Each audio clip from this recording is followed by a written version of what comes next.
nosotros sí tenemos en riesgo la institucionalidad. Yo creo que la gente no ha entendido lo grave que fue lo de la consulta popular. Yo les digo que yo al principio no lo vi.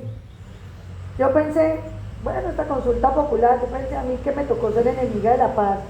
Pudimos contra la paz bendecida por el Papa Julián.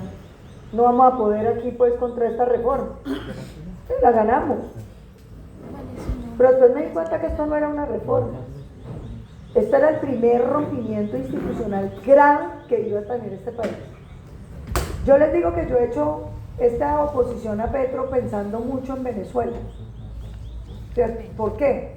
Porque yo decía, ¿cómo un país democrático, con una democracia funcionando, sin darse cuenta, se convirtió en una tiranía? ¿Cierto? ¿Cuál día fue el que se rompió la democracia? ¿Qué hecho fue el que uno estaba en una democracia y de pronto amaneció en una tiranía? Y uno les pregunta a los venezolanos y ellos no lo saben. Eso fue gradual, suavemente, y nadie se dio cuenta. Y yo lo que me di cuenta, entonces, a raíz de esa pregunta yo he ido poniendo muchas líneas rojas, ¿cierto? En mi cabeza. Esto sería grave, esto sería grave, esto sería grave, y todas se han ido destruyendo. Y luego dije, entre mis líneas rojas siempre ha estado el respeto por el equilibrio de poderes. ¿Qué es el equilibrio de poderes? Es la teoría de que el Estado de Derecho no tiene un poder hegemónico como un rey, sino que el poder se rompe en muchos pedazos, de manera que ninguno puede ejercer un poder muy grande. Eso le molesta mucho a Petro, ustedes lo han visto. Cada vez que él dice que yo quiero hacer tal cosa y aparece alguien y le dice que no se puede, hay una ley, la Constitución, se pone muy bravo. Y entonces, ¿qué le pasa? Que él ha tratado de romper ese equilibrio de poderes. Y fíjense que lo que era la consulta era romper el equilibrio de poderes. Usted no piensa en el proyecto de laboral, bueno, malo, regular, no pensamos en eso.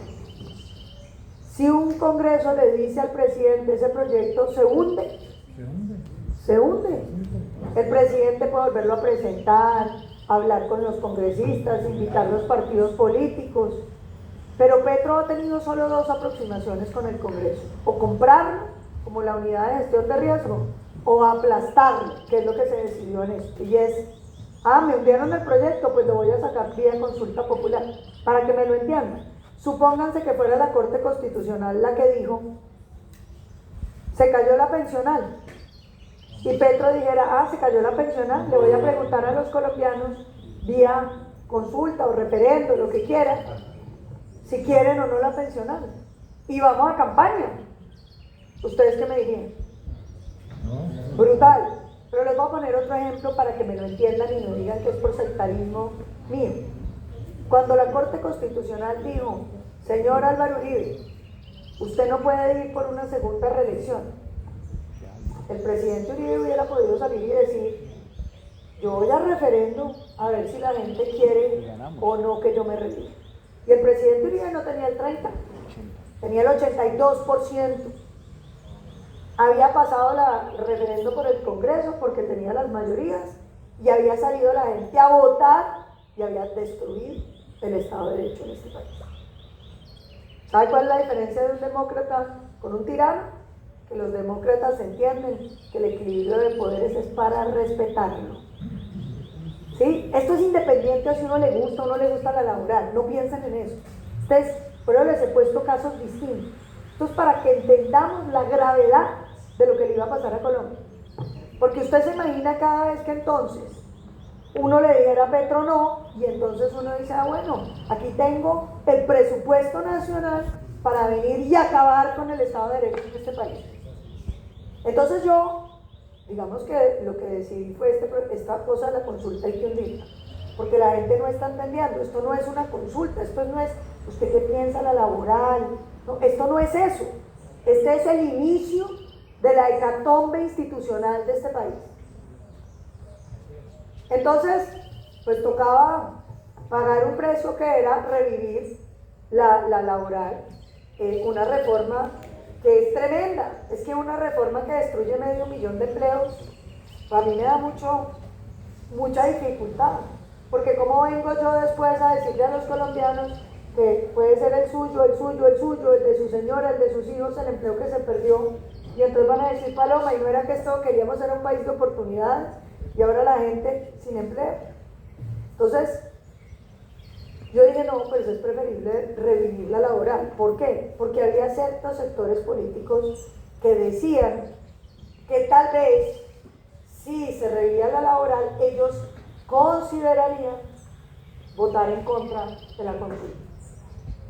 Decía, Paloma, te enloqueciste, porque va a quedar Petro con la laboral revivida y con la consulta. Yo dije, pues el que no arriesga un huevo no tiene un pollo. Y madrugué, como les conté temprano, a presentar esas proposiciones, y al que madruga Dios le ayuda.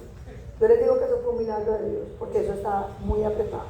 Afortunadamente, las cosas terminaron por salirnos bien.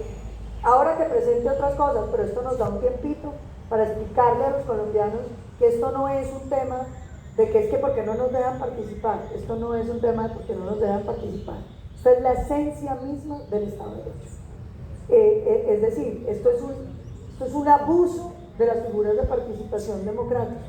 Porque imagínense que yo cada vez que fuera presidente y algún poder me dijera no, entonces yo consulta, mecanismo de participación democrática, y nos medimos. Y yo pensaba, ¿y qué hace una corte para medirse con un presidente? ¿Qué hace un congreso para medirse con un presidente? Eso era una cosa sumamente grave, y nos salvamos en un